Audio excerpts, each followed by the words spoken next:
Olá, hoje falarei para vocês o processo de desenvolvimento humano e as fases que normalmente eles são divididos.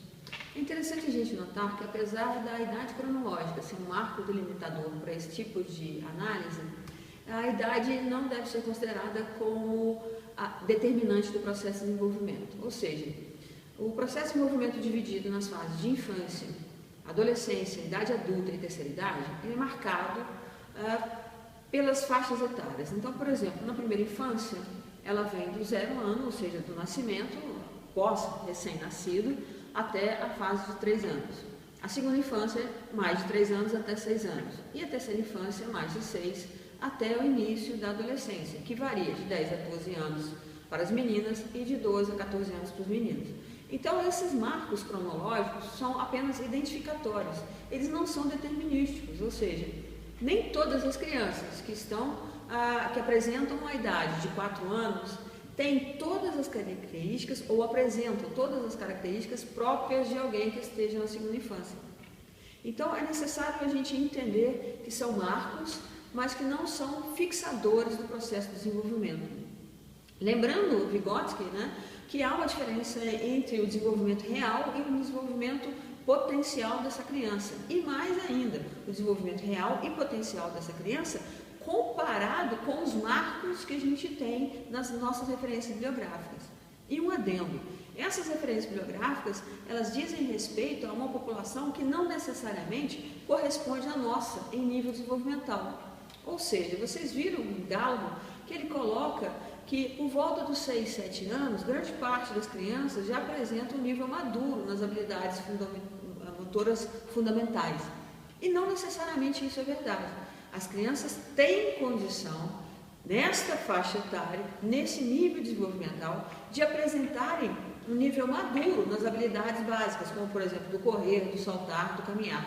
Entretanto, elas só vão conseguir caso elas apresentem um nível desenvolvimental motor, maturacional e também de interesse com relação à atividade compatível com ela. Ou seja, elas só vão apresentar um nível maduro nas habilidades motoras se elas forem estimuladas a apresentar esse comportamento, se elas tiverem tido uma aprendizagem adequada com seus professores, se elas se interessarem em realizar aquele movimento.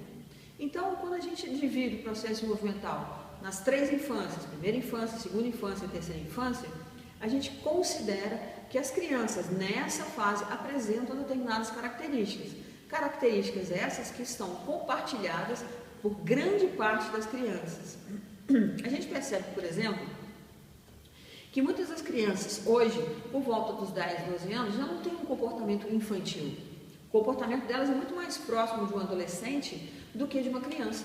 Entretanto, os marcos ainda são determinantes para 10, 12 anos para as meninas e 12, 14 anos para os meninos. E é interessante a gente notar que cada uma dessas fases tem características próprias. Por exemplo, na primeira infância, são 3 características básicas. A criança inicia o movimento, ou seja, começa a andar, então ela é capaz de sair de um lugar e para o outro. A criança controla os seus esfíncteres, ou seja, ela tem uma possibilidade de controle da defecação e da possibilidade da urina, de controle da urina. E terceiro, e que talvez seja um aspecto muito importante, pouco considerado, ela começa a se expressar através das palavras. Então, a primeira infância tem esses 3 marcos delimitatórios: o andar, ou seja, a locomoção, a fala e o controle dos esfíncteres. Com relação à segunda infância, que é por volta dos 3, 6 anos, lembrando sempre que a idade cronológica é um mero marco, a segunda infância tem como principal característica a saída do ambiente familiar, ou seja, a criança ela ainda continua envolvida em grande parte com a família, passa a maior parte do tempo com a família, mas ela também passa a conviver com outras crianças, seja na educação infantil, seja pela possibilidade que ela tem de brincar nos parques, brincar em algum lugar. Então ela começa a perceber que a vida dela não está só na família. E isso é um marco muito importante, porque pode vir a promover ou não um adequado desenvolvimento social e, primordialmente, um adequado desenvolvimento afetivo. É nessa fase em que ela percebe que há dois mundos, o mundo da família, com regras próprias, que podem ou não ser as mesmas da sociedade. Então, esse marco é importantíssimo, não só em nível social, como já comentado, não só em nível afetivo, mas também um marco motor muito importante, porque ela começa a perceber que outras crianças fazem outros movimentos que ela ainda não faz, ou ela faz movimentos que uma outra criança ainda não faz. Com relação à terceira infância, esse período é essencial e muito importante para o licenciado em Educação Física. Por quê? A entrada no ensino formal, a entrada no primeiro ano do ensino fundamental. E essa entrada, ela permite uma aquisição de comportamentos motores que pode ser muito importante para um lado positivo e para um lado negativo a posteriori. Ou seja, se ela entra para uma escola em que as aulas de educação física são adequadas, que são estimulantes e que mostram para a criança a importância do movimento, essa fase do desenvolvimento das habilidades motoras básicas pode ser facilitada. Ou seja, aquela colocação de Garland, que as crianças por volta dos 6, 7 anos já têm uma possibilidade de apresentação das habilidades básicas maduras, isso pode vir a ser concretizado. É óbvio que se a gente levar em conta que as aulas de educação física acontecem normalmente 2 vezes por semana, de 50 minutos, e que isso deveria fazer um total de 100 minutos por semana, e que isso não seria suficiente, um alerta, né? Uma pesquisa realizada pelo casal Guedes já há algum tempo mostra que dentro desse contexto de 50 minutos de aula de educação física, somente 17 minutos realmente são trabalhados. Os outros minutos é questão de chegada, de saída, de chamada, etc. Entretanto, esses 17 minutos, em 2 momentos distintos, podem vir a facilitar e, mais ainda, propiciar uma adequada construção das habilidades. Nas aulas de educação física, não necessariamente nós ensinamos só a pessoa a fazer, mas nós ensinamos a criança, a ter gosto pela habilidade, a ter gosto pelo movimento, a se interessar por ações. Então ela sai da escola e na casa dela, e na rua dela, e no playground do prédio dela, ela vai realizar os movimentos. Então é importante a gente ter em mente que as aulas de educação física, elas podem vir a ser um marco diferencial para que a criança, pós-aula, realize as atividades motoras, se interesse pelos esportes, se preocupe com a movimentação, porque a gente percebe hoje uma hipoatividade motora muito grande nessas crianças e, por consequência, um aumento no percentual de obesidade infantil também. Não que quem se movimenta não seja obeso, ele pode vir a ser obeso também, é uma questão de balanço energético, mas uma criança que tem gosto pelo movimento, que realiza ações e que se alimenta adequadamente, a probabilidade dela se tornar uma criança obesa é pequena. Tende a ser mais reduzida do que uma pessoa que não se alimenta adequadamente e que não realiza atividade física. E é importante a gente notar que essas 3 infâncias, elas têm características próprias, como eu já indiquei para vocês. A primeira infância, em termos de locomoção, de controle dos esfíncteres. A segunda infância, em termos de relação com o outro. E é nessa fase também da segunda infância que a criança tem a terrível fase da birra, né? Que ela começa a perceber que ela joga com os sentimentos, que ela joga com a possibilidade de do sim e do não, através da birra. Então é nessa fase que os pais, é nessa fase que nós, professores que trabalhamos na educação infantil, temos que ser mais firmes. Se é sim, se é não, é não. Porque ela começa a perceber o poder de barganha que ela tem. Ou seja, se ela faz uma birra, ela consegue o que ela quer. Então ela vai levar isso para a vida adulta. Na terceira infância, é a base da construção do movimento, é a base da diversificação das habilidades motoras, levando em conta não só a assimilação, de acordo com o conceito de Piaget, mas também a acomodação, de acordo com o mesmo pesquisador. É interessante a gente perceber também que o processo de envelhecimento não está vinculado somente à fase adulta e à terceira idade. Nós envelhecemos a partir do momento em que o espermatozoide fecunda o óvulo. Então, esse processo de envelhecimento é um processo inerente ao processo de desenvolvimento. Então, ficamos cada vez mais velhos, e só fica velho quem vive. Então, a gente pode fazer essa relação de que na idade adulta, nós estamos ficando velhos. Entretanto, na terceira infância, nós também estamos ficando velhos. A única diferença é que quando a criança se encontra com 8, 9 anos, o que está por vir tende a ser muito maior do que já foi. A partir do momento que a gente vai chegando próximo da terceira idade, ou seja, 60, 65 anos, dependendo do referencial que a gente utiliza, o que está por vir ainda são várias décadas, mas talvez não tantas décadas quanto as já vividas. Então, a gente tem várias teorias que falam sobre os processos de envelhecimento. Grande parte deles vincula em termos de divisão celular e das proteínas que organizam essas divisões. Mas isso é um assunto que talvez a gente comente numa outra videoaula ou num outro texto. Mas o interessante é que a gente perceba que o envelhecimento perpassa todo o processo de desenvolvimento. E uma coisa que vocês devem ter notado também é que na idade adulta as perdas são mais significativas do que os ganhos. Entretanto, existem ganhos. E tem uma pesquisa realizada há alguns anos com pessoas com mais de 90 anos, submetidas no treinamento de força, e foi verificado que essas pessoas com mais de 90 anos tiveram uma redução na perda de massa muscular, inclusive tiveram ganho de massa muscular. Ou seja, o processo de envelhecimento, ele não cessa, mas ele pode ter seus efeitos negativos minimizados.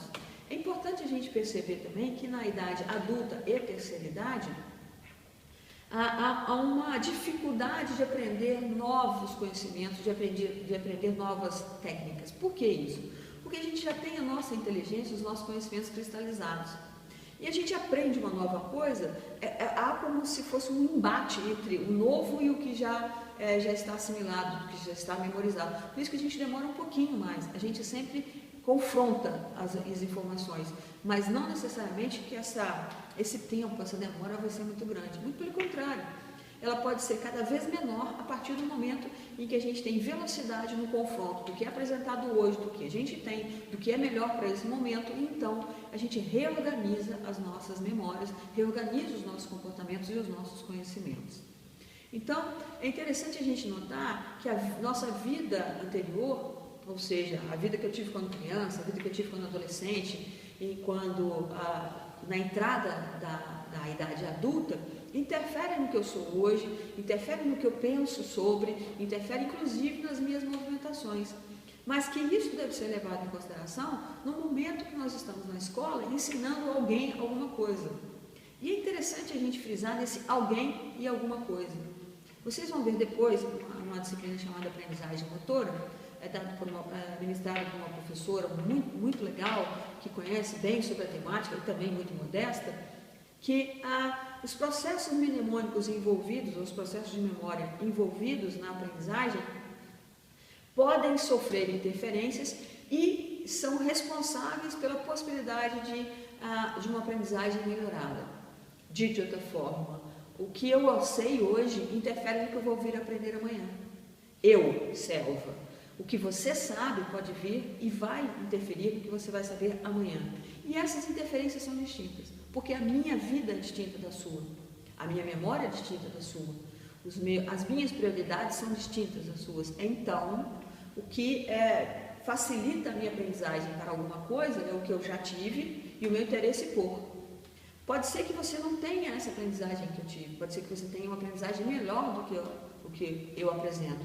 Então, as nossas necessidades, as nossas facilidades, o nosso caminhar com relação ao processo de ensino-aprendizagem pode vir a ser diferente.